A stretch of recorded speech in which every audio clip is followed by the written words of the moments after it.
Dengan lafaz Bismillahirrahmanirrahim. InsyaAllah kita akan mulakan terlebih dahulu taklimat pembukaan semula operasi sekolah PPN fasa 4 bagi darjah 1 hingga 5. Okey, kita mulakan dulu dengan bacaan umul kitab Al-Fatihah. Auzubillahiminasyaitonirrajim. Bismillahirrahmanirrahim. Alhamdulillahirabbil alamin. Arrahmanirrahim. Maliki yaumiddin. Iyyaka na'budu wa iyyaka nasta'in. Ihdinas siratal mustaqim. Siratal ladzina an'amta 'alaihim ghairil maghdubi 'alaihim waladdallin. Okey, amin amin ya rabbal alamin. InsyaAllah hari ini kita akan teruskan walaupun mungkin tak sepenuhnya masuk lagi, tapi insyaAllah kita dah rekod. Jadi siapa yang tak berkesempatan tu kita akan hantarkan recording. So hari ini terima kasih pertama sekali, terima kasih diucapkan kepada semua ibu bapa yang sudi meluangkan sedikit masa. Sebelum tu nak tanya, suara tak dengar ke? Okey, sebelum tu nak tanya, suara tak dengar ke? Okey, baik. Suara jelas. Cuma ada yang tak dengar tu mungkin ada masalah teknikal lah. Sebab ramai yang mengatakan suara jelas, dengar. Okey, baik. Okey, baik. Terima kasih kepada semua yang respon. Dengan begitu rancak sekali di ruangan chat. Jelas, alhamdulillah jelas. Okey, baik. Jadi mungkin ada yang tidak jelas tu, mungkin ada masalah teknikal sikit lah. Mungkin kena tekan open mic, bukan open mic. Mungkin kena setting kat laptop masing-masing ke. Itu mungkin lah.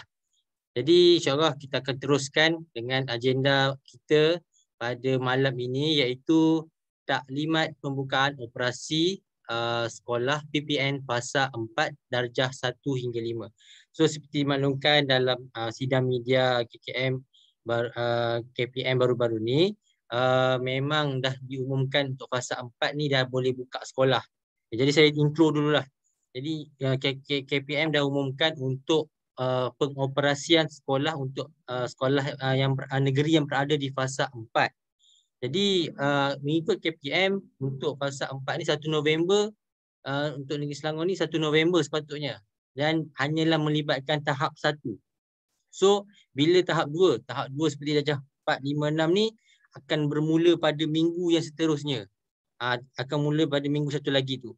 Tapi untuk peringkat seliti, kita telah mengambil kira bermacam faktor.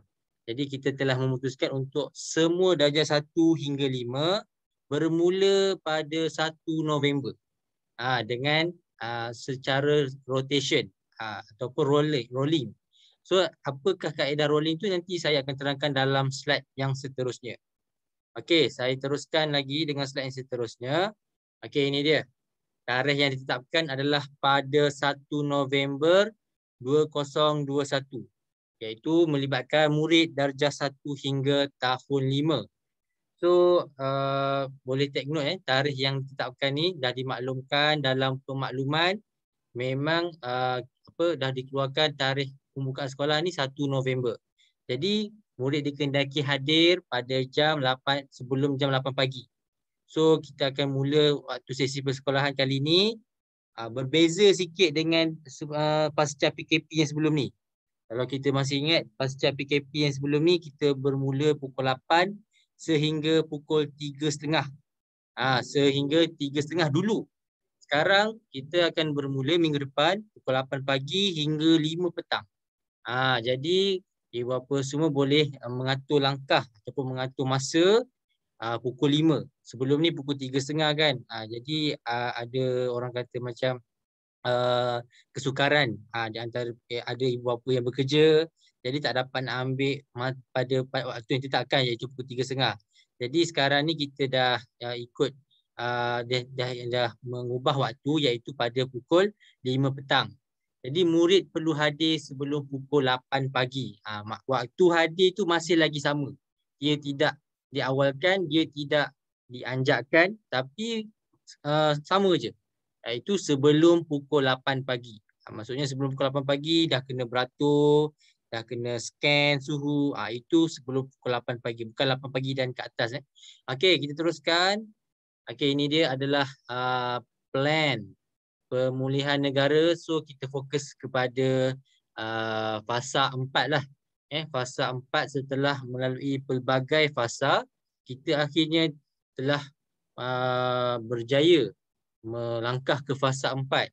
So apakah tindakan untuk fasa 4?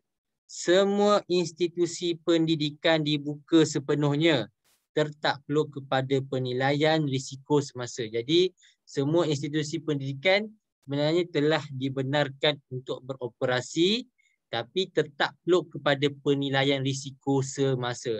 Jadi kemungkinan kalau kita harap dengan SOP yang kita jalankan dapat mencegah daripada risiko yang akan yang inilah dapat mengelakkan daripada risiko COVID-19 ni. Jadi kita cuba sedaya upaya, pihak sekolah cuba sedaya upaya untuk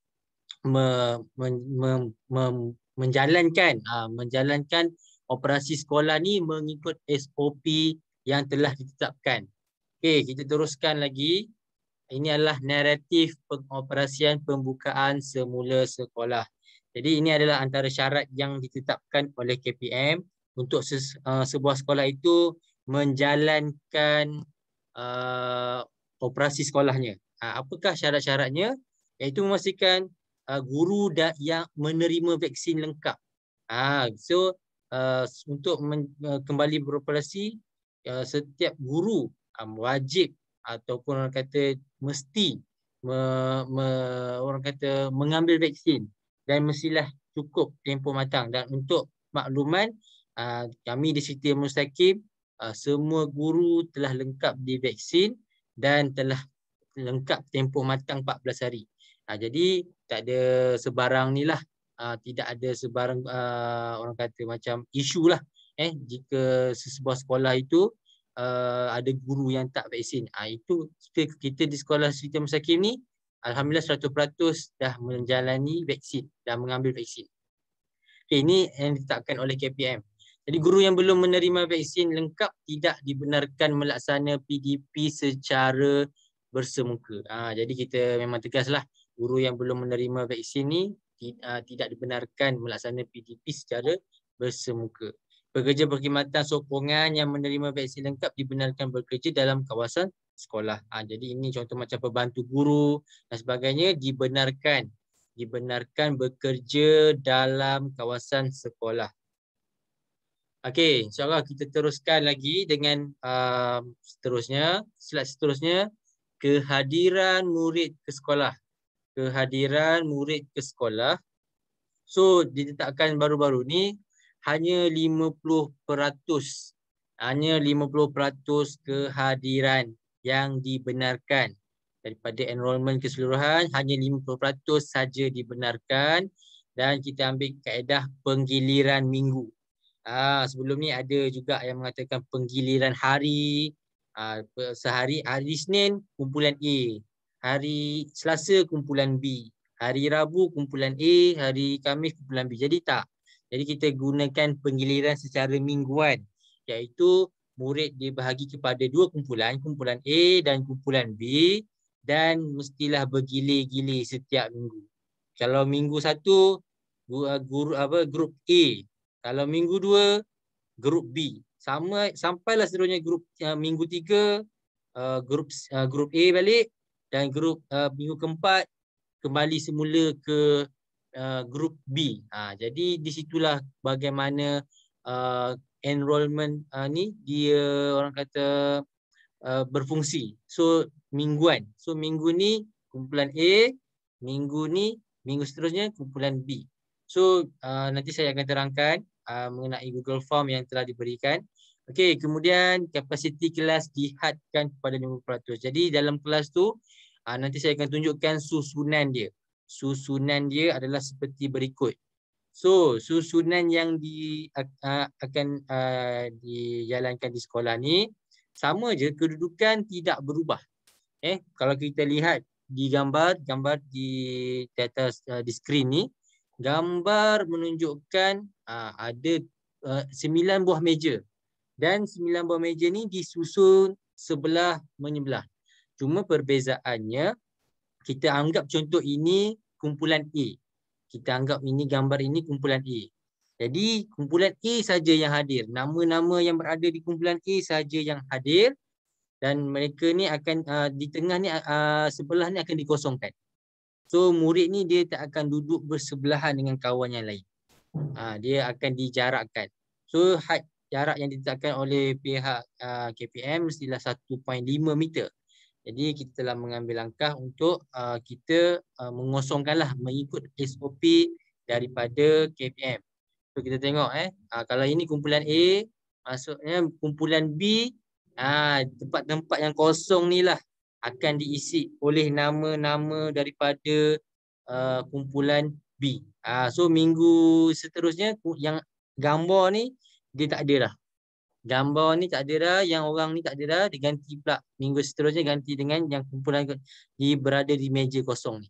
Itulah bagaimana enrollment ataupun penggiliran ni berfungsi. Okey, seterusnya ini sangat penting. Ini sangat penting. Ini antara main utamalah slide ni. So minta ibu bapa semua take note. Kalau nak ambil gambar siap-siap ke, tapi akan disebarkan, akan diberikan.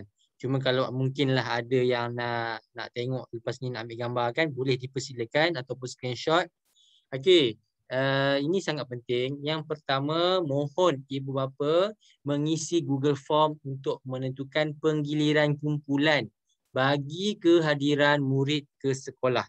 Okey, kalau kita ingat ini sebenarnya Google Form ni dah diberikan semalam. Dah diberikan oleh guru kelas ke setiap kelas. Jadi dimintalah semua ibu bapa untuk mengisi Google Form, sama ada cenderung kepada grup A ataupun grup B. Jadi kecenderungan ni hasil daripada Google Form ni, dari situlah akan dibuat grup A, grup B, grup A, grup B mengikut situasi ibu bapa jugalah. Dan hal ni muktamad oleh pihak sekolah. Pihak sekolah yang akan menentukan juga A, B siapa A, siapa B, siapa A, siapa B, berdasarkan siapa yang mengisi Google Form tu lah. Jadi insyaAllah kita akan keluarkan senarai nama dalam masa yang secepat mungkin. Jadi mohon ibu bapa isi seperti yang dimaklumkan dalam pemakluman tu, selewatnya besok. Selewatnya besok hari Khamis. Sebab kita nak teruskan kepada pengagihan kumpulan. Jadi kita teruskan kepada poin nombor 2. Okey, yang nombor 2 ni, ini sebelum masuk sekolah. Jadi semua ibu bapa diminta memuat naik sijil vaksinasi MySejahtera dalam Google Form yang akan diberikan. So ibu bapa nanti akan diberikan Google Form. So dalam Google Form tu akan minta upload. Jadi boleh akan minta upload sijil vaksinasi yang lengkap 2 dos. Yang kebiasaannya lengkap 2 dos dan sudah cukup tempoh matang 14 hari. So bila Google Form ni diberikan dan dah diupload, jadi kita dapat tahulah, jadi parent ni dah divaksinasi, ibu dan ayah dah divaksinasi. Okey, tak ada masalah. Okey, kemudian jadi semua ibu bapa mestilah screenshot lah. Kalau nak senang boleh screenshot di dalam MySejahtera. Lepas tu upload dalam Google Form yang akan diberikan. InsyaAllah dalam minggu ni juga. Okey, baik. Seterusnya, ni take note juga. Ketiga ni penting juga, sangat penting. Yang ketiga, ibu bapa mengisi borang deklarasi kesihatan yang biasa kita buat sebelum ni. Kalau kita ingat, biasa kita buat deklarasi kesihatan ni dalam bentuk Google Form. Kan, dua minggu sekali tu kan. Cuma macam awal-awal dulu, sebelum buka sekolah, masa buka sekolah tu ada diberikan deklarasi kesihatan. Jadi minta semua, kita akan berikan dalam bentuk soft copy. Jadi akan diberikan tempoh untuk print, lepas tu isi dan pulangkan pada guru kelas semasa hari buka sekolah tu nanti. Okey. Ibu bapa mesti mengisi borang deklarasi kesihatan yang saya sebut tadi dan borang kebenaran ujian kendiri COVID-19. Ini maksudnya bila borang kebenaran ni saya akan tunjukkan contoh dia lepas ni. Apakah dia contoh borang kebenaran ni? Ini satu benda barulah. So borang kebenaran tu juga akan diberikan kepada ibu bapa dalam bentuk soft copy dan mereka ibu bapa mestilah setuju ataupun tuliskan tanda tangan lah setuju atau tidak untuk pihak sekolah menjalankan self test kit ataupun ujian kendiri, saringan kendiri kepada murid-murid, iaitu self test kit lah yang kita boleh buat sendiri tu kan. Contoh situasi bila mana murid sakit, murid demam, mungkin masa datang sekolah tu okey, sihat, tak ada masalah. Bila dah sampai sekolah tu tiba-tiba batuk ataupun sesama ataupun demam ataupun sesak nafas dan sebagainya, kemudian kita akan tengok adakah ibu bapa ni benarkan pihak sekolah untuk buat self test kit ataupun ujian saringan COVID-19 kepada murid tersebut. Kita akan tengok melalui persetujuan dalam borang tu. Kalau setuju borang tu, pihak sekolah akan jalankan lah. Kalau saya tidak bersetuju, saya bantah. Contohlah, kita akan serahkan kepada ibu bapa lah untuk menjalankan swab test secara kendiri. Okey, itu yang kedua. Maksudnya ibu bapa kena sign lebih kurang 2 borang. 2 borang dan akan diberikan secara soft copy dan mestilah ditandatangan, disetujui atau tidak dan diberikan pada guru kelas pada hari persekolahan. Okey, dan dihantar pada hari pertama persekolahan. Okey. Okey, itu dua isu penting lah. Kiranya ada 2 borang yang kena tantangan, iaitu borang deklarasi kesihatan. Ni nak tunjukkan adakah pernah jumpa kontak rapat ke, adakah anda pernah pergi luar negara ke. Itu contoh-contoh borang deklarasi kesihatan. Dan yang kedua, adakah anda benarkan anak-anak anda untuk di self test kit kan? Macam mana ayat dia? Untuk disaringkan, untuk disaring, untuk di self saringan. Macam itulah. Baik, jadi seterusnya praktis seterusnya adalah praktis yang kita dah amalkan sekian lama, iaitu mengisi borang deklarasi kesihatan di dalam Google Form. Ini selepas tempoh 2 minggu lah. Selepas tempoh 2 minggu sekolah kan. Jadi diminta ibu bapa untuk isilah 2 minggu sekali tu dalam Google Form. Guru kelas akan bagilah link tu, isilah Google Form. Okey, saya tak ada masalah kesihatan, saya tak keluar negara, saya tak ada kontak rapat. Isilah dalam Google Form tu setiap 2 minggu sekali. Kita nak tahulah bagaimana perjalanan ibu bapa ni kan, ada pergi, ada kontak rapat ke sebagainya kan. Baik, kemudian jadi nombor 3 itulah antara yang paling penting jadi kita minta print. Kita minta ibu bapa print borang yang akan diberikan dan hantar semula kepada guru kelas. Okey, pada hari persekolahan, pertama persekolahan. Baik, kita tengok pada poin nombor 4 murid wajib menjalani saringan kendiri COVID-19 menggunakan self test kit dan menghantar gambar kepada guru kelas paling awal 3 hari sebelum buka sekolah dan paling lewat pada pagi hari persekolahan. Okey, ini dah diputuskan daripada peringkat Seriti Negeri Selangor. Ini bukan Seriti Mustaqim yang tetapkan. Ini peringkat atasan, peringkat Negeri Selangor yang tetapkan yang murid wajib menjalani saringan kendiri dulu. So kita tengok self test kit tu pun sebenarnya dah jatuh harga. Jadi diminta murid menjalani ujian saringan kendiri terlebih dahulu. Bilakah yang kena ambil tu? Paling awal 3 hari sebelum buka sekolah dan paling lewat pada pagi hari persekolahan. Okey, jangan cuma saya nak terangkan kat sini. Ustaz, contohlah minggu yang pertama grup A okey, kena buat 3 hari ataupun hari yang sekolahan. Kalau grup B, adakah kena buat uh, pada 27 Oktober? Adakah kena buat pada 28 Oktober?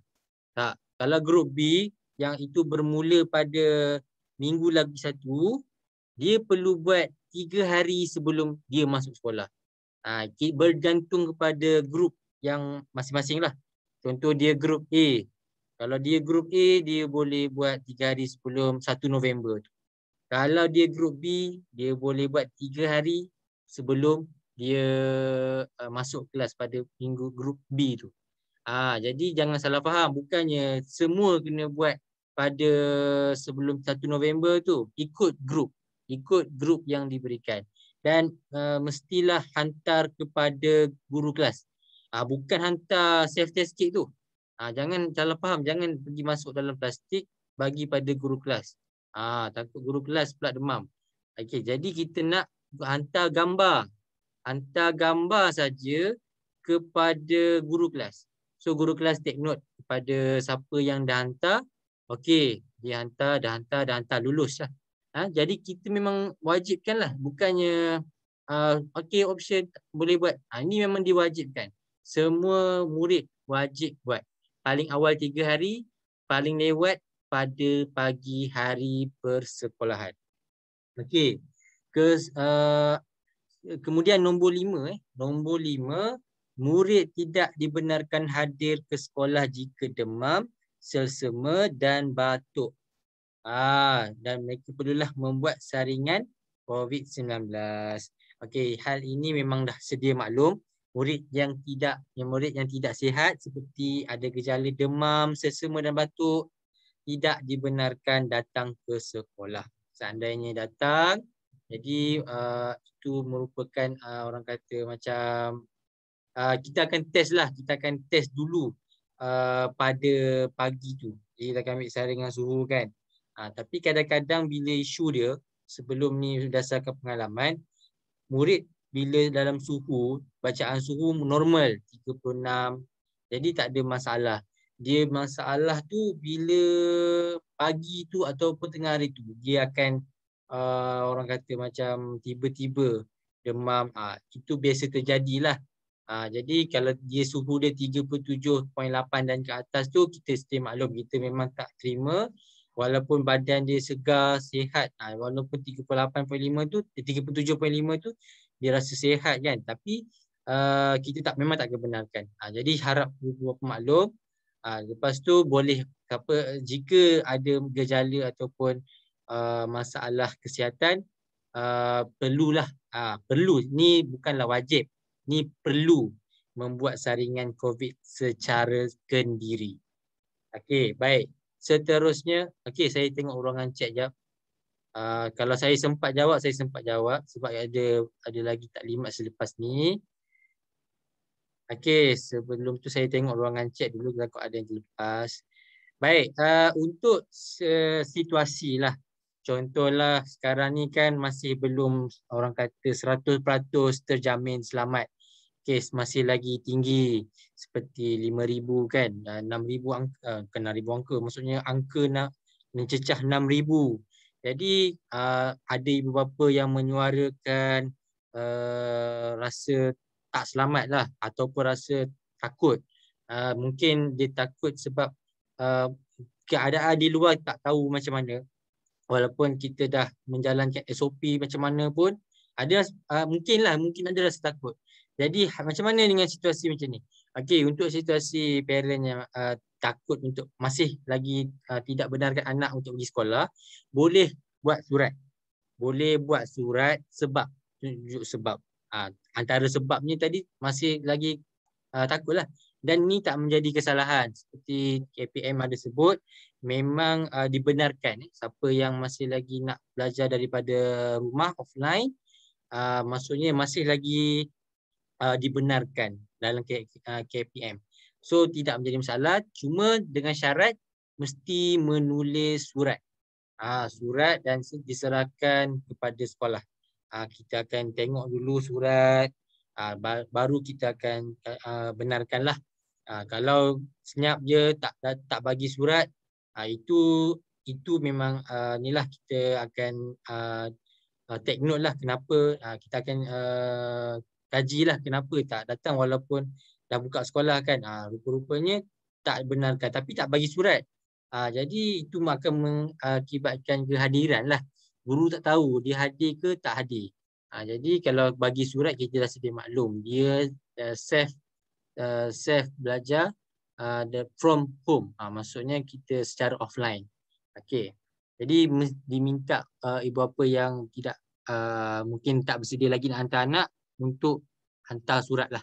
Okey. Baik, next ni kita tengok secara ringkas lah. Yang penting ni yang tadi ni makluman buka sekolah ni, ini yang antara main utama lah untuk saya paparkan lah hari ni. Ini utama dia. Okey, ini contoh borang kebenaran ibu bapa penjaga untuk ujian kendiri COVID. So, ibu bapa akan diberikan borang seperti ini. Tu ada tanda sekolah apa, setuju atau tidak setuju untuk membenarkan pihak sekolah, pejabat pendidikan daerah jabatan melaksanakan ujian kendiri COVID-19 kepada anak jagaan saya. Jadi nanti akan dapat surat ni dan diminta send kepada guru kelas. Okey, kemudian kita tengok etika pemakaian murid. Ini untuk masuk sekolah nanti. Isnin baju sukan, Selasa uniform rasmi, Rabu baju kurikulum, Khamis uniform dan Jumaat jubah. So ini adalah jadual yang ditetapkan. Sebelum ni pun memang pakai jadual seperti ini. Cuma bila ada mungkinlah baju sukan saya tak muat lah. Baju sukan anak saya tak muat. Nak pakai baju apa? Okey, boleh dibenarkan pakai baju kurikulum pada hari Isnin. Contohlah hari Isnin tak ada baju sukan, dah tak muat. Baju koko muat. Okey, pakai baju koko hari Isnin. Hari Rabu pakai baju koko lagi sekali dah basuh. Lepas tu hari Khamis. Hari Khamis tak ada hari Jumaat. Hari Jumaat ni kalau boleh memang kita cuba untuk sedaya upaya untuk berjubah lah. Contoh hari lain ni lah. Hari lain ni memang tak uniform dah tak muat. Boleh pakai baju sukan ataupun baju kurikulum. Maksudnya guru besar membenarkanlah, pihak sekolah membenarkan untuk murid ni pakai. Kalau contohnya memang baju sukan tu dah sendat dah, pakailah uniform ke, baju kurikulum ke, itu dibenarkan. Tak jadi masalah. Okey, seterusnya kita tengok etika pemakaian ni, contoh etika pemakaian. Okey, hari baju sukan, baju kurikulum, baju jubah, lepas tu baju uniform. Baik, seterusnya kasut murid warna hitam dan perlu dilabel dengan nama murid. Okey, ini daripada pihak sekolah sendiri memerhatikan betapa pentingnya kasut itu dilabelkan. Gambar ni sebagai contoh. So, bolehlah kalau ada kasut tu dah kabur ke, dah tulisan dah tenggelam ke, bolehlah melabelkan kasut tersebut dengan nama anak masing-masing supaya untuk mengelakkan satu pertama kesesakan.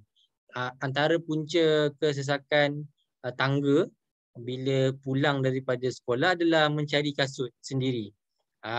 Mencari kasut sendiri, kadang-kadang kita pihak sekolah juga dah ambil inisiatif lah buat bakul.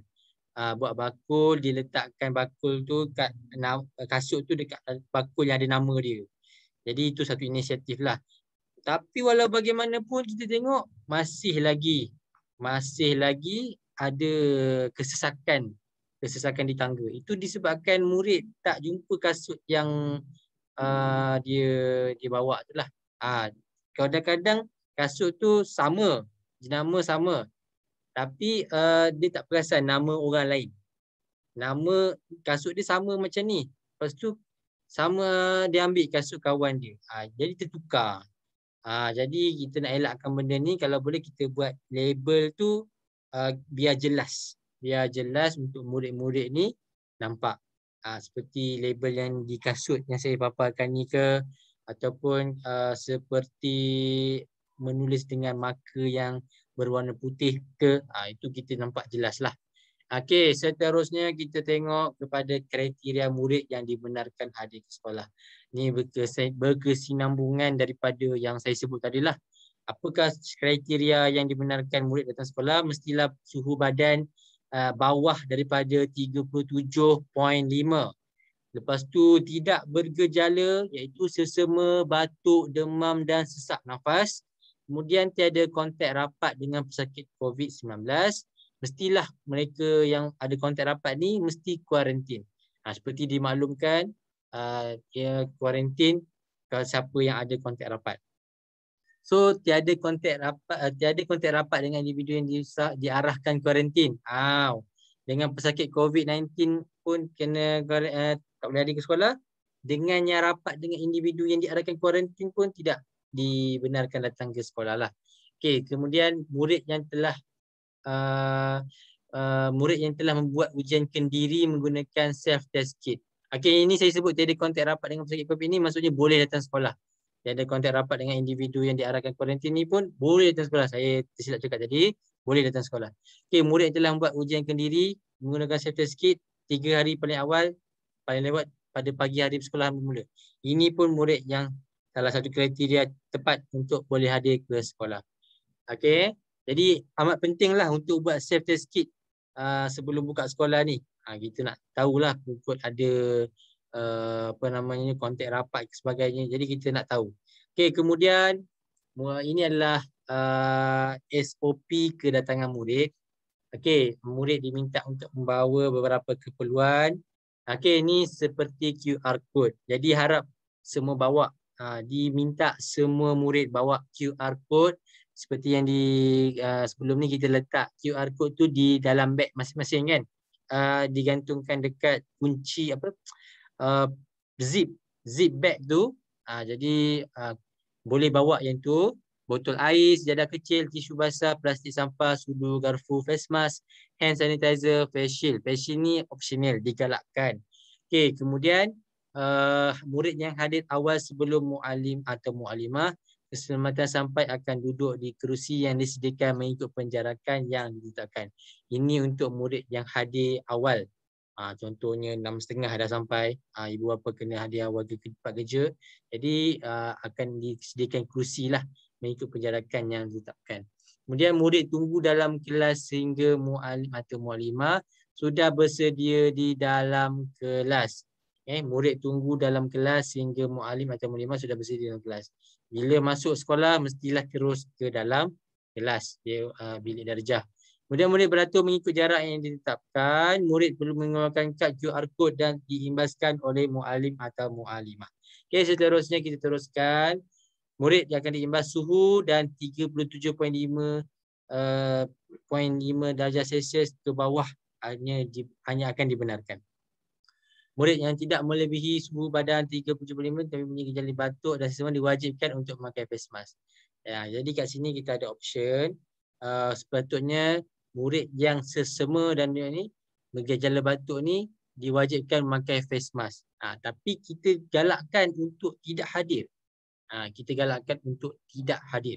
Baik, jika suhu murid melebihi had, murid perlu pulang ke rumah serta-merta dan tidak dibenarkan masuk ke dalam kelas. Sekiranya murid tidak dapat pulang serta-merta, maka murid perlu diiringi ke ruang isolasi sehingga kehadiran ibu bapa atau kehadiran PKT. Proses imbasan suhu badan murid lewat akan dibuat seperti SOP yang normal. Murid yang hadir lewat lebih dari pukul 8 pagi akan direkodkan di dalam buku disiplin. Jadi datanglah awal. Murid yang hadir lewat akan dimasukkan namanya di dalam buku disiplin. Okey, baik. Seterusnya kita tengok pada ibu bapa pula SOP untuk menghantar murid ke sekolah. Ibu bapa perlu memastikan anak membawa peralatan yang secukupnya ke sekolah. Jadi pastikan anak-anak semua membawa peralatan yang disenaraikan. Saya akan tunjukkan apakah peralatan contoh yang kena bawa. Seperti yang saya sebut tadi lah. Seperti sejadah, orang kata Tupperware. Okey, kemudian ibu bapa diminta memastikan anak berada dalam keadaan sihat sebelum dihantar ke sekolah. Jadi pastikan anak anda sihat untuk sebelum hantar ke sekolah. Kemudian ibu bapa tidak perlu turun daripada kenderaan mengiringi anak-anak ketika menghantar anak di depan sekolah. Jadi ibu bapa boleh menghantar anak dalam kereta lah. Jadi salam tangan, cium tangan. Ini SOP. Ini SOP yang ditetapkan lah oleh pihak sekolah. Jadi boleh salam tangan, cium tangan, boleh pergi terus pergi ke beratur di depan sekolah. Ibu bapa perlu menghantar anak ke sekolah sebaiknya sebelum pukul 7.50 pagi. Baik, kemudian SOP balik SOP pulang. Semua murid akan kekal berada dalam kelas. Sama seperti sebelum ni, semua murid berada dalam kelas dan akan dipanggil oleh guru melalui walkie-talkie. Kemudian ibu bapa penjaga murid disaran meletakkan kenderaan di kawasan parking agar laluan tidak sesak. Ini untuk baliklah seandainya tidak juga dapat parking, kita sedia maklum bahawa kawasan parking pun kadang-kadang tak dapat, penuh kan. Jadi dibenarkanlah untuk parking sejenak. Ini bagi mengelakkan kesesakan lah. Cuma kalau tidak dapat bolehlah parking di tepi-tepi tu. Okey, kemudian ibu bapa penjaga akan maklumkan kepada muallim atau muallimah bertugas keselamatan di bawah mengenai nama murid untuk dipanggil. Okey, jadi bila balik tu pastikan ibu bapa beratur dan panggil, beritahu nama kepada guru yang bertugas. Okey, kemudian ibu bapa penjaga masih perlu membuat penjarakan. Ini saya sebut tadi, menjaga barisan dan penjarakan. Kita takut bila berada dalam situasi umum ni, contohnya tempat yang orang nampak, kita takut macam-macam perkara boleh berlaku. Contohlah kita tengok situasi yang kelam kabut. Kita biasa tengok viral di Facebook kan. Ini suasana di jalan raya ataupun suasana di pusat membeli belah. Tidak ada penjarakan. Jadi gambar diambil, lepas tu disebarkan. Jadi kita nak elakkanlah kalau boleh perkara seperti ini berlaku. Jadi kita minta kerjasama ibu bapa lah untuk memastikan penjarakan sosial yang ditetapkan. Akan ada line tu lah, line tu ikut line tu. Jadi panggil nama, sesudah tu boleh pulang. Okey, kemudian murid yang dipanggil akan terus diambil secara serta-merta tanpa perlu berlengah. Ini saya masukkan bila anak dah turun, dah pakai kasut, boleh segera untuk pulang. Jadi itu bagi mengelakkan kesesakan. Okey, seterusnya hanya wakil seorang saja ibu bapa penjaga dibenarkan mengambil anak. Jadi hanya wakil seorang saja yang dibenarkan mengambil anak, ibu bapa ataupun penjagalah. Wakilkan seorang saja. Kemudian peringatan, ini peringatan, sila matikan enjin kenderaan dan kunci kereta sebelum menjemput anak-anak supaya tidak berlaku kejadian yang tidak diingini. Jadi ini sebagai precaution lah untuk mengelakkan insiden, bukannya sekadar insiden COVID ke apa ke, ini memang untuk menjamin keselamatan lah. Kita tak boleh nafikan apa-apa je boleh berlaku kalau kita tak berhati-hati. Baik, ini contoh laluan murid yang ni dah dibuat. Laluan hijau untuk masuk, laluan merah untuk keluar. Ini contoh susunan kelas mengikut SOP. Dan setiap meja tu ada nama name tag masing-masing. Jadi murid yang masuk tu akan duduk pada tag masing-masing lah, nama tag masing-masing. So dan nama tu tempat tu akan kekal sehingga ke hujung tahun, sehingga ke habis sesi sekolah lah. Jadi tidak akan ada pertukaran secara mengejut ke apa ke, melainkan atas faktor-faktor tertentu seperti rabun dan sebagainya. Okey, kemudian suasana kelas, ini contoh tag yang saya sebut tadi, nama pada kerusi dan nama pada meja. Okey, isolasi. Okey, isolasi murid yang bersuhu 37.5 akan ditempatkan dalam bilik isolasi. So isolasi ni bilik yang hanya untuk ditempatkan murid-murid yang tidak sihat lah. suhu murid akan diperiksa sebanyak 3 kali dalam waktu yang berbeza. So suhu murid akan diperiksa sebanyak 3 kali lah sepanjang berada di ruang isolasi ni. Okey, jika suhu murid masih berada dalam jika suhu murid masih berada dalam 37.5, guru akan maklumkan kepada pihak ibu bapa untuk mengambil anak dalam tempoh 1 jam. So 1 jam ni orang kata macam tempoh yang diberikan supaya ni lah, supaya ibu bapa ambil lah.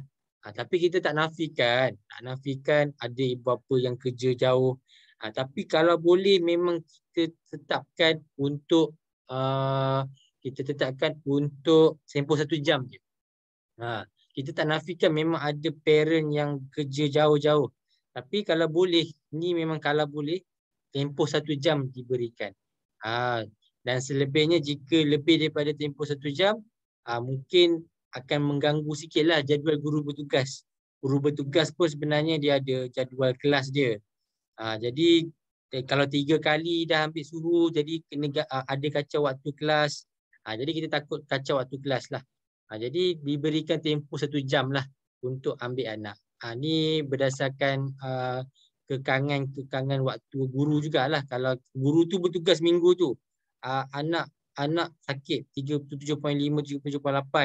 Jadi dia masih lagi kena ambil suhu 3 kali sebelum melaporkan ataupun bagi tahu pada ibu bapa kan. Bukannya cek sekali 37.8 ataupun 37.5 terus call. Dia akan cek secara 3 kali. Selama 3 kali barulah akan dimaklumkan, okey, anak puan sebenarnya tak sihat ni, minta tolong ambil segera. Segera tu sebenarnya dalam tempoh 1 jam lah, untuk mengelakkan kekangan yang lain. Sekiranya ibu bapa penjaga tidak dapat mengambil anak dalam tempoh tersebut, pihak sekolah akan menghubungi PKD untuk urusan selanjutnya. PKD ni maksudnya Pejabat Kesihatan Daerah. Jadi kalau boleh kita nak teruskan kepada ibu bapa lah. Ibu bapa yang orang kata lebih proper lah untuk mengambil anak untuk membawa pulang lah. Okey, seterusnya ini dia contoh-contoh peralatan yang dikehendaki untuk bawa. Boleh senaraikan ataupun ambil gambar. Contohnya buku teks, aktiviti dan tulis mengikut jadual. So berdasarkan SOP kali ini, murid perlulah membawa buku mengikut jadual. Murid perlulah membawa buku mengikut jadual harian. Dia tak dapat nak jalankan letak lagi dekat dalam almari. Kita tak letakkan dekat almari lagi. Jadi setakat pemakluman ni, murid perlu bawa ikut jadual harian. Kalau sebelum ni kita boleh tinggalkan buku di rak. Tapi sekarang ni kita dah sanitize rak tu, kita dah ni. Jadi kita kalau boleh kita elakkan dululah untuk penggunaan rak sehingga tarikh yang dimaklumkan. Kemudian alat tulis, jangan tinggal dalam bawah meja, pastikan ingatkan untuk sentiasa bawa pulang. Guru memang ingatkan, cuma kadang-kadang ada anak-anak ni yang terlupa. Baik, kad dan QR code yang telah diletakkan dalam beg tu, hand sanitizer, pelitup muka, face shield ni segala pilihan, bekas makanan. Okey, bekas makanan yang saya maklumkan ni boleh dirujuk pada gambar yang diterakan. Mestilah ada orang kata macam part lah. Part from the Tupperware. Jadi mesti ada part-part dia. Ada nasi, ada bahagian lauk, itu kita nak macam tu. Bukanlah kata tak boleh. Bukanlah kata ada satu part je. Tapi kalau ada part, 3 part ke macam ni ke, dia lebih memudahkan untuk proses pengasingan makanan tu lah. Jadi kalau boleh cuba cari Tupperware yang ada part-part ni lah. Contoh gambar ada di dalam skrin, saya tak paparkan. Sudu atau garfu. Sudu atau garfu ni bagi murid yang lebih prefer makan pakai sudu atau garfu lah. Jadi kita benarkan makan pakai tangan melalui tisu basah.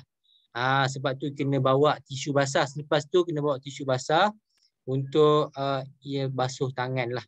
Jadi kita nak elakkan kesesakan di sinki, kita minta basuh pakai tisu basah. Okey, kemudian botol air untuk minum, kemudian sejadah kecil, kemudian Nurul Quran, Al-Quran atau maksurat, alat tulis yang secukupnya. Okey, ini antara peralatan yang ditetapkan untuk bawa. Okey, seterusnya ibu bapa diminta peka untuk dengan segala pemakluman daripada Siti, jika dikesan sebagai kontak rapat, ibu bapa dan murid diminta memaklumkan secepat mungkin kepada pihak sekolah serta mematuhi arahan KKM dan menjalani kuarantin selama. Okey, ini saya lupa nak maklumkan, dia mengikut waktu yang sekarang ni kita akan tak silap 7 hari saja.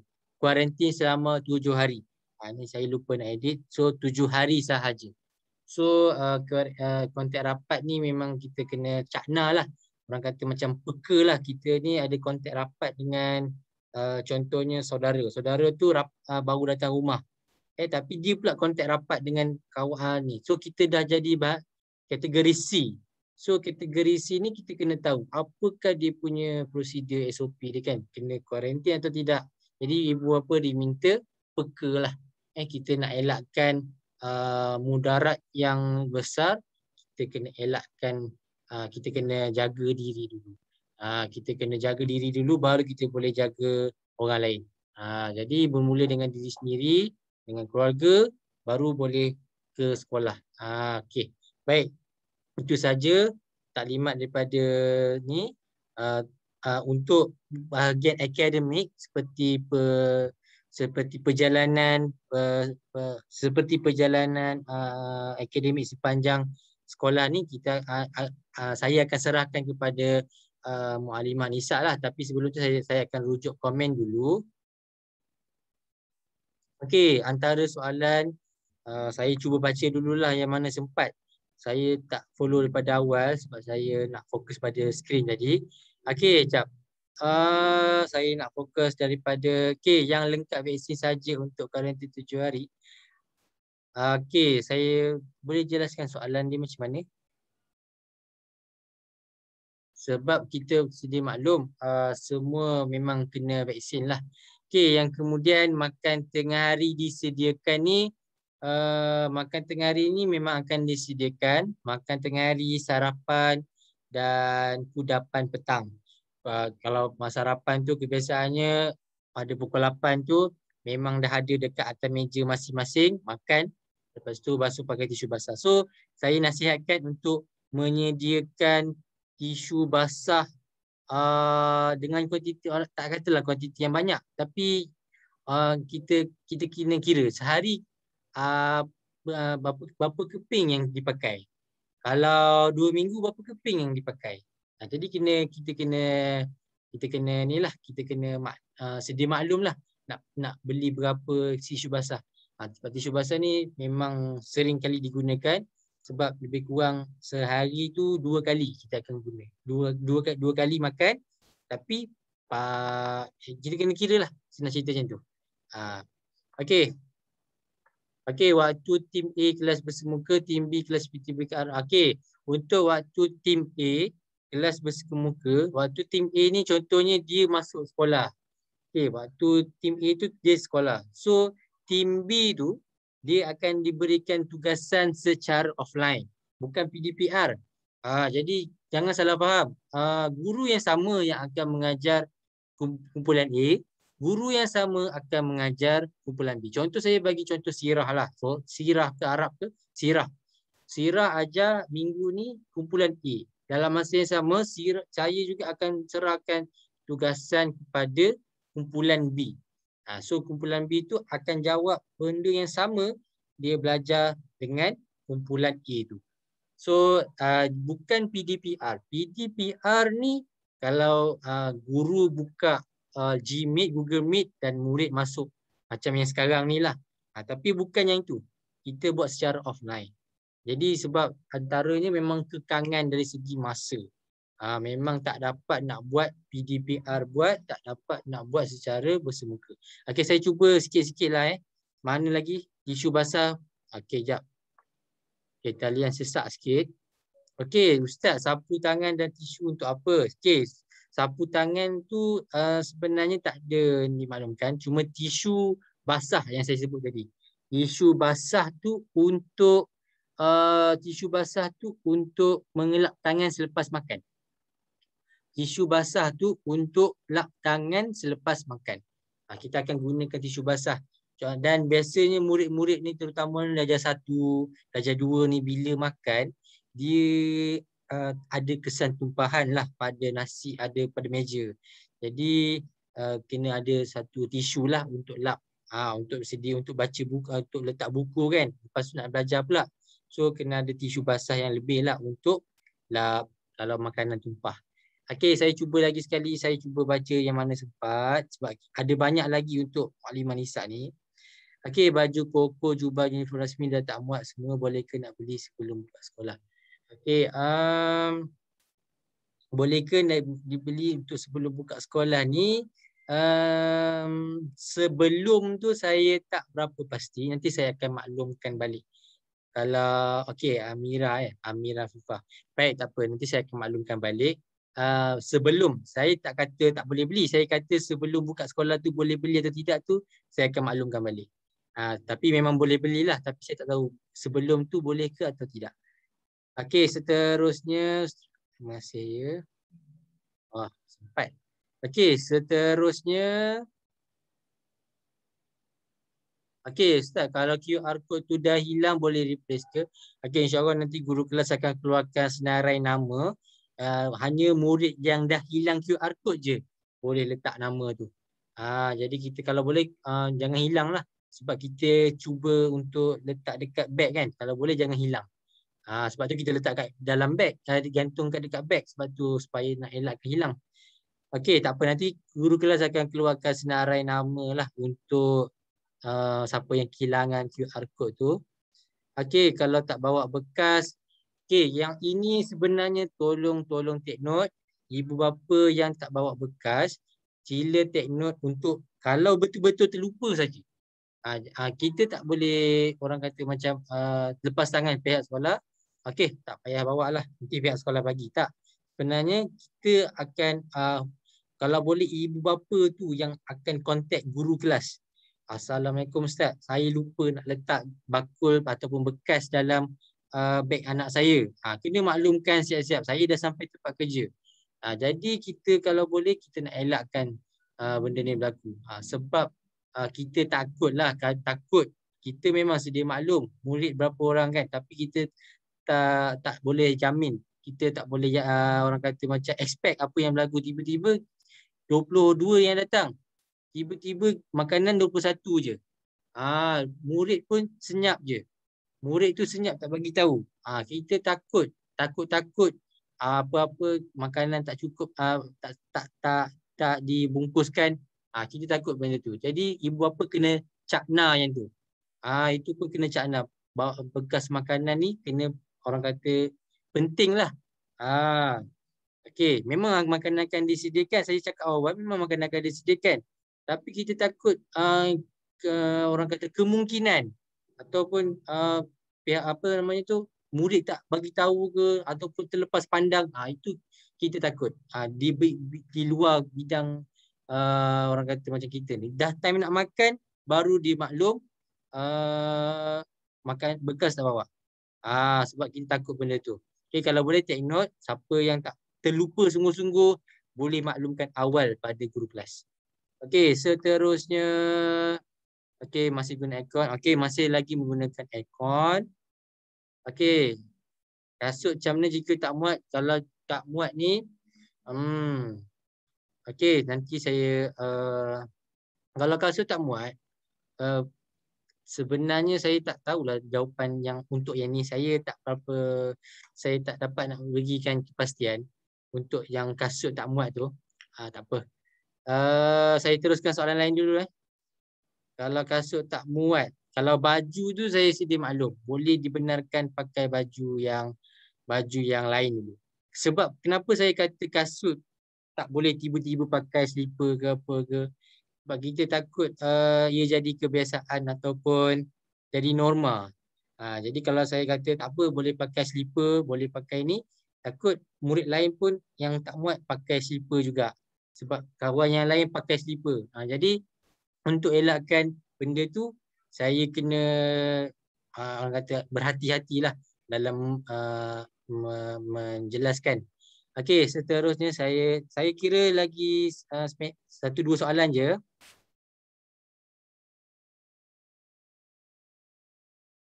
Okey. Okey. Okey, t-shirt putih boleh guna tak Ustaz untuk sementara? Okey, t-shirt putih boleh guna tak Ustaz? Okey, sebenarnya kita tak galakkan t-shirt putih. Kita galakkan pertukaran baju. Kita galakkan pertukaran baju, contohnya macam hari Isnin patutnya baju sukan tapi tak dapat, kita tukar kepada baju uniform kurikulum.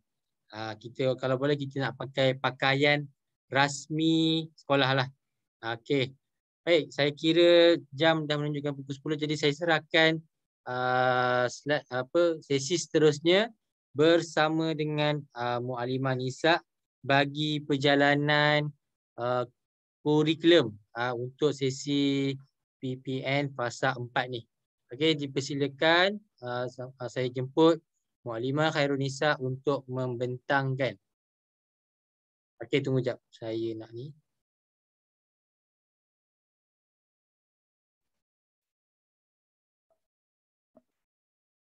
Assalamualaikum warahmatullahi wabarakatuh. Dengar ke suara Rizat? Okey, alhamdulillah jelas. Baik, bismillahirrahmanirrahim. Assalamualaikum warahmatullahi wabarakatuh. Sekarang jam 10.05. Saya cuba ringkaskanlah apa yang akan disampaikan berkenaan dengan pembukaan sekolah. Ini berkaitan dengan akademik. Sebelum tu saya nak share PowerPoint.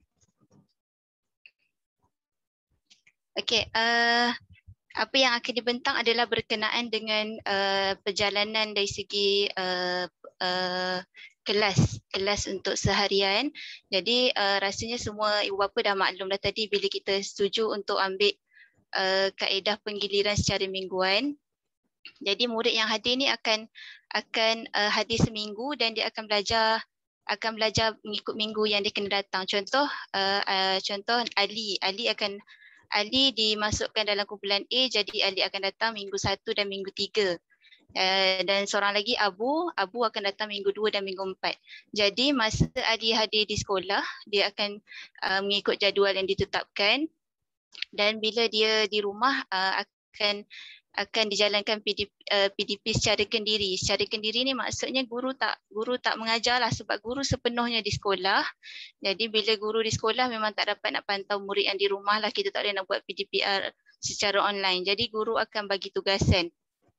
Jadi sekarang ni saya terangkan dulu jadual untuk perjalanan sehari. Jadi kalau tengok kat sini bermula dari 7.30 hingga pukul 8 ni waktu ibu bapa akan hantar murid lah. Kemudian pukul 8 hingga 9, dia ada dua sesi, ada tahap 1 dan tahap 2 dia ada perbezaan sikitlah jadual, tapi hampir lebih kurang macam ni. Kalau tahap 1 dia akan sarapan pukul 9, kemudian dia akan solat duha pukul 9.30. Kalau tahap 2 dia akan sarapan awal dan solat duha awal, kemudian baru dia akan belajar. Okey, jadi ini kalau tengok kat sini ni adalah perjalanan ni lah. Okay, ada halaqah, kemudian akan belajar, kemudian ada qailulah, mana kita bagi murid untuk rehat sekejap. Sebab mungkin agak mengejut lah bila dah masuk sekolah, tiba belajar daripada pagi sampai pukul 5 kan. Jadi kita bagi masa tengah hari untuk murid tidur sekejap, qailulah, kemudian dia akan makan tengah hari, solat zuhur. Kemudian akan ada 2 kelas lagi untuk petang. 2 dan 3 kelas bergantung pada jadual masing-masing. Kemudian untuk solat asar dan maksurat, murid akan solat dulu di sekolah, kemudian baru balik. Cuma untuk makluman semua ibu bapa, untuk waktu solat duha tengah hari dan solat asar ni, murid akan makan dan solat di dalam kelas sama macam sebelum ni. dia tak ada pergi makan kat dewan makan ke apa, tak ada. Jadi ni salah satu sebab tadi ada yang tanya soalan macam mana pihak sekolah nak tangani COVID tanpa gejala, sebab kita tak tahu mungkin dalam sihat-sihat tu ada yang pembawa contohnya kan. Jadi ini salah satu ikhtiar guru lah, kita usaha, kita dah habis daya upaya dah sebenarnya sebab kita tak nampak, kita berlawan dengan benda yang tak nampak. Jadi bila makan dalam kelas, solat pun dalam kelas, lepas tu pemakaian mask sangat diwajibkan dan tak boleh buka. Itu yang paling penting sebenarnya. Jadi dekat situ rasanya dekat situ dah sangat minimum lah, dari segi sentuhan tak ada, dari segi cuma dari segi pergaulan anak-anak tu masing-masing kena ingatkan anak-anak lah, sebab benda tu pun walaupun kita dah jaga sebaiknya, tapi yelah bila kawan-kawan ni jumpa, excited jumpa kawan dia kan, yang tu kena ingatkan anak masing-masing, sebab usaha guru kita kawal dari sudut tu dengan makan, solat semua dalam kelas. Jadi pemakaian mask pun kita memang tak bagi murid buka, kena pakai sahaja. Jadi kat situ kita cuba untuk bantu nak mengekang daripada penularan lah. Mudah-mudahan insya-Allah tak ada kes di Seriti. Okey, seterusnya untuk jadual ni dia terpakai pada hari Isnin hingga Jumaat. Jadi 3 atau minggu 2 dan minggu 4 dia akan terikat dengan jadual ni. Jadi nanti lepas habis daripada ni akan bagi dalam grup kelas. Kemudian yang seterusnya adalah jadual PDPR Kendiri. Jadual Kendiri ni, yang ni PDP Kendiri ni, murid akan dapat jadual juga sama macam waktu sekolah biasa. Contoh tengok sini hari Isnin dia akan ada hafazan, bahasa Melayu, akhlak, Al-Quran atau Nurul Quran dan sains. Biasanya murid hanya dapat tugasan lah secara offline je. Sebab guru tak mampu nak mengajar dalam dua masa, dalam dua medium yang berbeza, sebab kita akan berdepan dengan murid di sekolah je kan. Walaupun jumlah murid separuh sahaja, tapi tetap kita tak mampulah nak mengawal yang di rumah. Jadi boleh bagi tugasan sahaja dan murid akan terikat dengan jadual tugasan Kendiri ni selama seminggu. Kemudian bila murid naik ke sekolah, murid akan belajar, minggu depannya tu dia akan terikat lagi dengan jadual ni. Okey, jadi ada soalan yang kata kalau murid yang pilih untuk full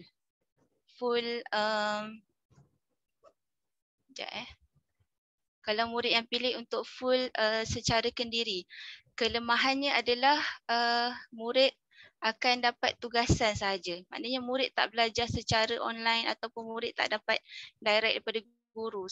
Guru sekarang ni kita fokus kepada murid yang di sekolah sebab kehadiran ke sekolah adalah diwajibkan. Jadi tugasan guru sepenuhnya dilah, sebab murid yang Kendiri ni kita tak mampulah kita nak kawal ataupun kita nak mengajar secara direct. Sebabnya bila diwajibkan ke sekolah, sepatutnya semua murid kena ke sekolah lah. Walaupun saya faham ada parent yang concern, yang kata risaukan, kita risaukan anak kita. Jadi bila macam tu memang kita tak boleh, setakat ni kita tak boleh lah untuk bagi secara online sebab guru-guru akan fokus pada di sekolah sahaja. Dan murid yang Kendiri ni dia akan terikat dengan jadual Kendiri lah. Jadual yang murid akan dapat tugasan masa Kendiri ni. Seterusnya saya pergi sikit untuk timeline.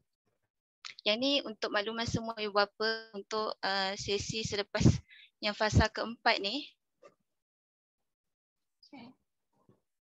Okey, yang fasa yang keempat ni akan ada satu penilaian iaitu UKBM, ujian kemahiran lupa dah, UKBM nama dia. Ujian sebab kita nak tahu lepas murid melalui PDPR secara online ni macam mana tahap murid. Jadi akan dijalankan UKBM. Cuma tarikhnya masih tak dapat lagi. Dan kemudian kita akan ada PAT, penilaian akhir tahun. Sama juga macam sebelum ni. Cuma penilaian akhir tahun kemungkinan akan dibawa pada bulan 1 nanti insyaAllah. Setakat ni murid akan ada penilaian ni lah UKBM dulu. Dan sebab tu kita kata PDPR, sebab tu kita kata datang ke sekolah ni wajib lah. Sebab penilaian apa semua akan berjalan macam biasa. Cuma beza sebelum ni online tapi sekarang ni kita dah bersemuka. Okey, lepas tu untuk yang Yang tu je sebenarnya yang saya nak bentang untuk bahagian akademik.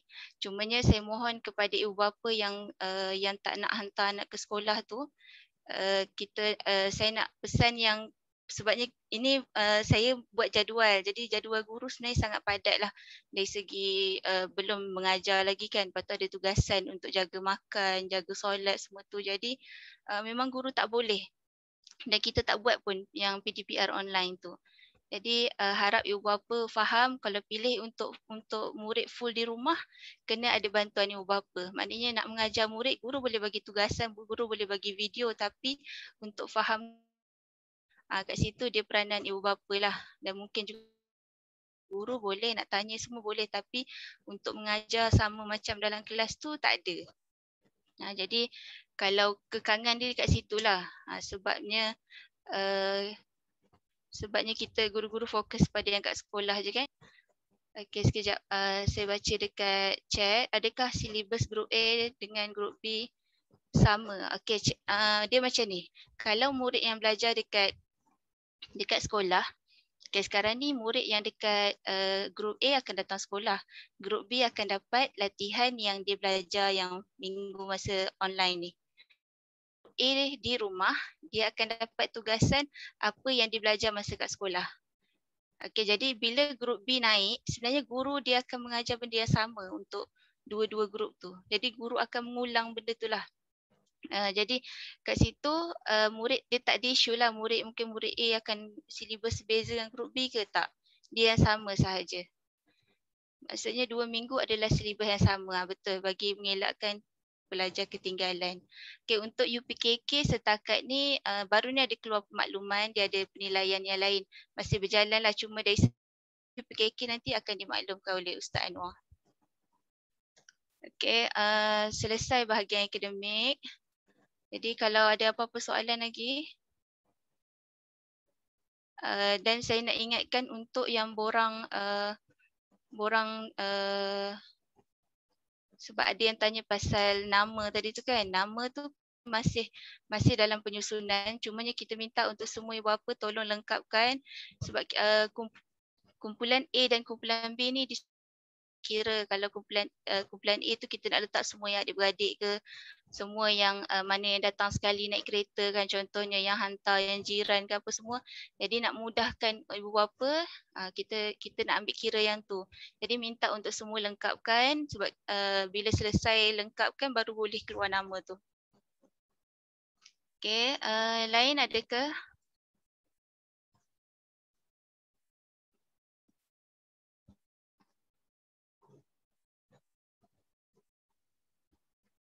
Okay, tak ada, memang tak ada share screen dah. Jadual akan diberikan selepas ni dan jadual Kediri juga akan dapat. Cuma untuk jadual Kediri tu dia macam contoh hafazan tadi tu kan. Hafazan tadi tu dengan Al-Quran tu semua itu memang secara kendiri lah, dia tak ada direct dengan guru. Cuma yang untuk hafazan kita minta nanti murid untuk record suara bagi audio pada guru hafazan. Untuk Al-Quran, murid akan baca Al-Quran secara sendirilah. Maknanya ini rutin harian untuk minggu tu. Pada waktu yang kita tetapkan tu, minta murid untuk baca Al-Quran. Jadi itu setakat yang guru mampu untuk bagi tugasan dan pantau rekod hafazan je lah. Dan selebihnya kita minta untuk ibu bapa, minta bantuan ibu bapa untuk pantau anak bagi minggu PDP Kendiri itulah. Okey, untuk transit pula, transit pukul 5 murid akan habiskan. Jadi pukul 5 hingga 5.30 guru akan calling macam biasa dan kita akan cas transit bermula pada pukul 6 petang macam sebelum ni. Dan cas transit tu memang tak diambil oleh pihak sekolah, sepenuhnya kita bagi pada orang luar. Kita ada ambil orang untuk jaga transit. Jadi bayaran transit bayar secara harian. Dan perlu dibayar pada guru yang menjaga itulah nanti. Okey. Isu ibu bapa yang belum lengkap vaksin macam mana? Untuk ibu bapa yang tak vaksin ni sebenarnya kita macam memang vaksin ni tak diwajibkan. Betul, tak diwajibkan, tapi sebenarnya Sebab tu dalam borang deklarasi tu kita kena, satu ibu bapa kena hantar yang vaksin tu kan. Lepas tu bagi ibu bapa yang ada yang tak vaksin, kena isi borang. Kemudian dia kena ada satu borang. Ustaz Izzat ada ke yang kena minta laporan polis ataupun apa-apa pengesahan yang mengesahkan kenapa tak ambil vaksin. Dan dia perlu, betul ke Izzat, borang deklarasi ke nama dia? Okay, untuk untuk kes seperti ibu bapa yang tidak vaksin, dia mestilah ada satu laporan polis ataupun medical mengatakan kenapa dia tak boleh untuk vaksin. Contohnya medical tu yang mengesahkan dia tak boleh, ada masalah kesihatan ataupun isu kesihatan, kalau apa-apa pun dan report polis. Dan seterusnya barulah kita bagi borang deklarasi. Untuk deklarasi ni bukan deklarasi yang kita bagi pada buka sekolah tu. Borang deklarasi ni dia akan setuju untuk datang sekolah. Dia tak akan salahkan pihak sekolah sebab dia tak divaksin. Itu orang kata macam kes seandainya ada parent yang tak divaksin. Betul. Okay, harap jelas yang isu vaksin tu.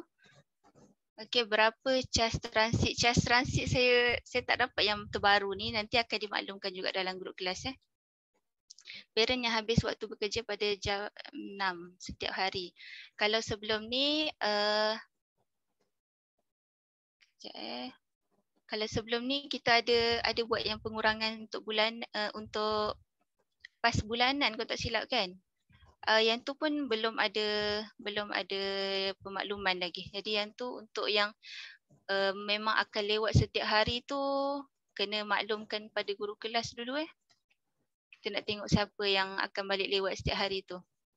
Setiap minggu tu asing-asing ke, maksudnya murid yang sama, kalau murid tu kumpulan A, dia akan terikat je kumpulan A. Jadi dia akan datang minggu 1 dan minggu 3 setiap bulan. Kalau murid tu kumpulan B, dia kena datang minggu 2 dan minggu ke-4. Harap jelas Jadi dia tak adalah ubah bulan minggu ni dia kumpulan A, minggu depan dia kumpulan B, tak. Yang berbeza adalah murid yang datang ke sekolah tu murid yang berbeza setiap minggu. Cuma dia masih dalam kumpulan yang sama. Ali akan datang minggu A dan minggu 1 dan minggu 3. Abu akan datang minggu 2 dan minggu 4. Okay, untuk bulan 11, untuk bulan 12 pun sama juga. Dia akan berjalan dia akan rotate macam tu je lah. Dia masih dalam kumpulan yang sama.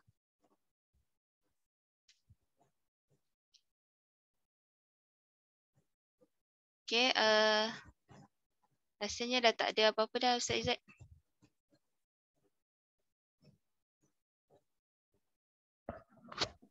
Okay, jadi saya serahkan balik pada Ustaz Izzat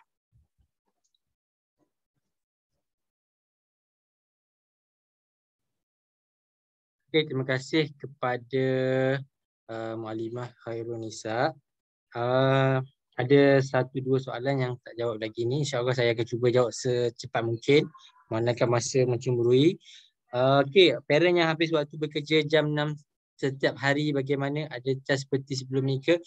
Memang kita dah dimaklumkan. Memang sebelum ni pun kalau lebih daripada had yang ditetapkan tu memang ada cas. Cuma waktu kali ni dia cas tu dikenakan selepas parent selepas jam 6. Jadi dianjakkan sehingga jam 6 lah baru dikenakan cas. Okey. Seterusnya setiap minggu tu asing-asing ke? Itu maksudnya grup A ni setiap minggu A tu belajar silibus ni. Silibus contoh saya bagi contoh silibus silibus perang Uhud. Grup A belajar perang Uhud. Grup B pula minggu depan tu akan belajar perang Uhud juga. Cuma orang je rotate. Orang tu murid yang terlibat je rotate, tukar giliran. Itu dia. Dan kita akan utamakan murid yang ada adik-beradik di SKT ni, dia mestilah di grup yang sama lah. Contohnya ada abang, ada adik, dia mesti grup yang sama, A atau B. Dia mesti grup yang sama. Okey, baik. Ada lagi ke? Okey, untuk makluman tadi saya dah tanyakan, boleh dibenarkan untuk datang ke sekolah lah. untuk membeli kalau ada baju yang tak muat ke apa ke, boleh datang ke sekolah. Okey, saya kira ada lagi ke? Kalau tak ada, saya takut saya terlepas pandang, ada saya tak terbaca semua ni. Ada takut saya terlepas pandang lah. Okey, Kejap kalau Ustaz Izzat, yang isu kasut tu, ya. kalau isu kasut tu sebolehnya kita minta untuk ibu bapa mungkin seminggu yang pertama ni kita boleh longgarkan lagi lah, cuma minta untuk ibu bapa kalau mana yang kes tak muat tu kan, mungkin boleh cari kasut nanti sebab lepas ni kita dah sepenuhnya bersekolah kan, jadi murid nak tak nak memang dia akan kena ada kasut lah. Cuma mungkin kelonggaran untuk minggu pertama ni kita ambil kira dari segi baju, pakaian semua tu boleh dia ambil kira lagi lah, ada keringanan kat situ. Okey, terima kasih Manisa. Okey, saya buka lah soalan terakhir lah. Kalau boleh soalan terakhir. Kalau ada.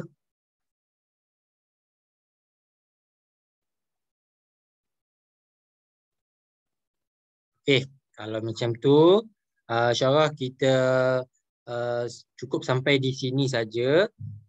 Taklimat, sesi taklimat bagi pembukaan sekolah. Jadi saya highlight beberapa key point je, dua, tiga key point yang penting yang kita betul-betul kena take note.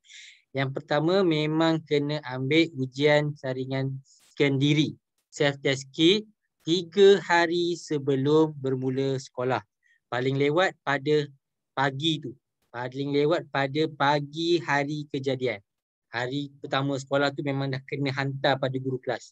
So, untuk sebagai bukti kita bebas daripada COVID-19.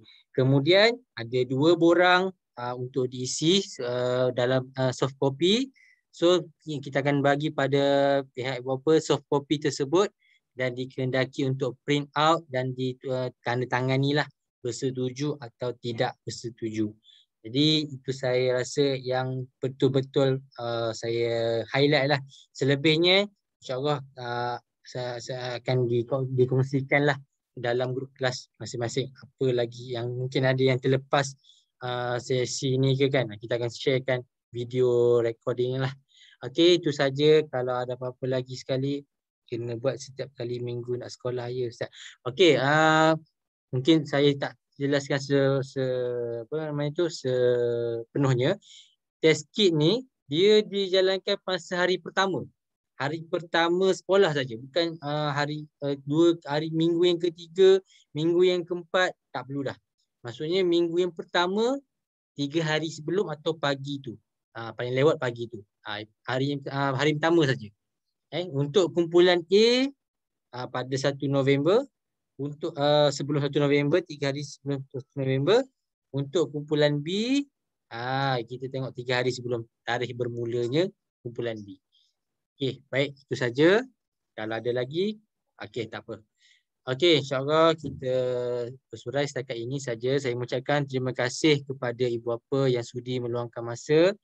Semoga perjalanan pembukaan sekolah kali ini dipermudahkan oleh Allah dan dipermudahkan untuk ibu bapa juga.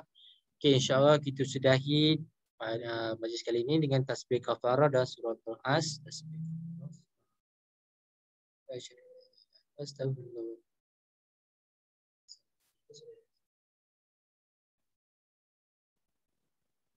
Okey, wabillahi taufiq wa hidayah. Assalamualaikum warahmatullahi wabarakatuh. Okey, ibu bapa yang lain boleh meninggalkan ruang meeting. Terima kasih kepada ibu bapa yang sudi ini.